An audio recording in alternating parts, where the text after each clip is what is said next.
Add 2 cups of black chickpeas cooked to your food processor for a rough cut. Then add 1 cup of cooked Kamut flakes. You don't have to blend the Kamut flakes, just add them to the mixture as you see below. Now we're going to cut our red onion, and I did half of the red onion, about 1/4 cup to 1/2 cup. It depends on what your preference. And the same thing for the green pepper will be 1/4 cup to 1/2 cup. And make sure you dice very small.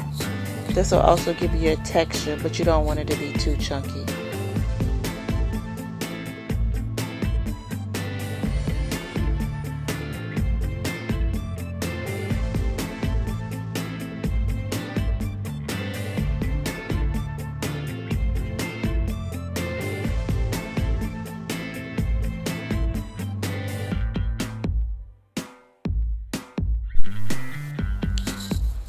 I decided to also add a red pepper, and that is also 1/4 cup to 1/2 cup. My green peppers are a little bit on the withered side, so I had to keep chopping at them until I got the texture that I wanted. I decided to add oyster mushroom to give it a little bit more texture. This is completely optional. You could also add 1 flax seed into the mixture to help with binding. And you could have added these items to the food processor to make them very fine. But I wanted to rough chop because I was looking for more texture this go around.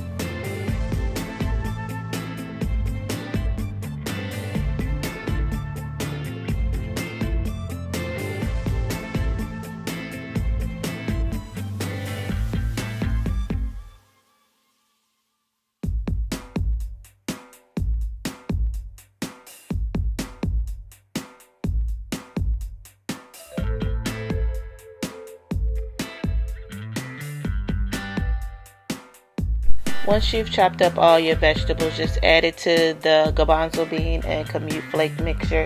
I decided to go with a little bit less.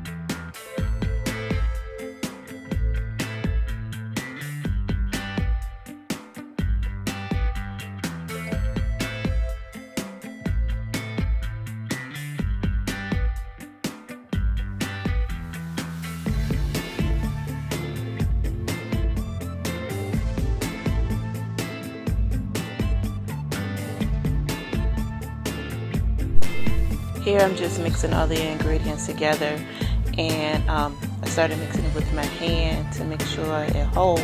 Here's where you could have added the flaxseed egg for more binding.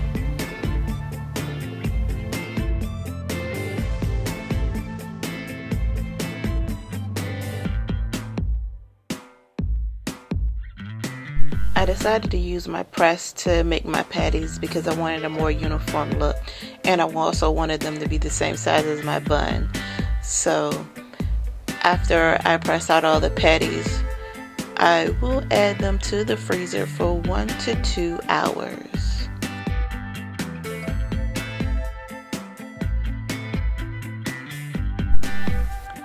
This recipe can make about 5 to 6 burgers with the size of this meat press. If you made sliders, you can make more.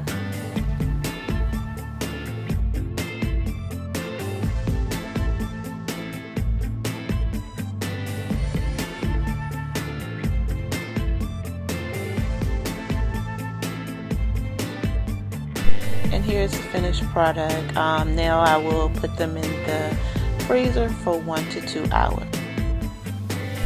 Here's what your frozen patty will look like. Now I added 1 tablespoon of avocado oil and some onions to my cast iron pan so I can cook my burger. Remember that this is not meat, so all you need to do is just brown your burger. Everything has already been cooked, so you're not looking for it to cook, you're just trying to brown it.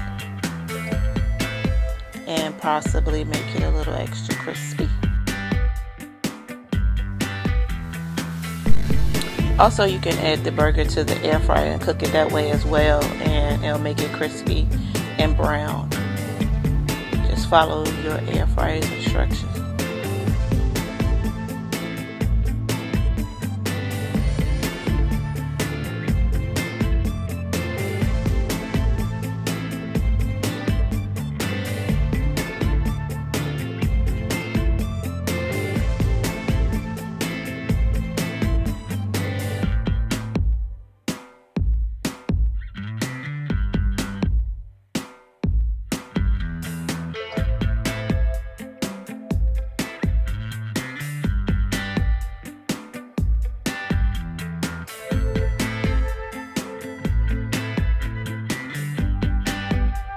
Here we have the finished product. I do prefer the black chickpeas over any kind of bean burger.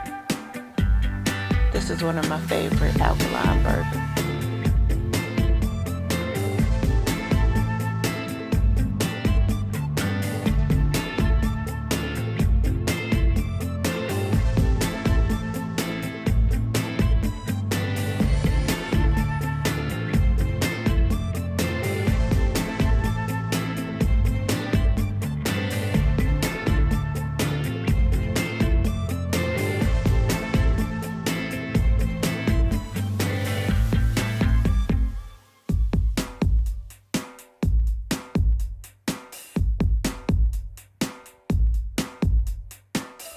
If you like this recipe, don't forget to subscribe, like, and comment below.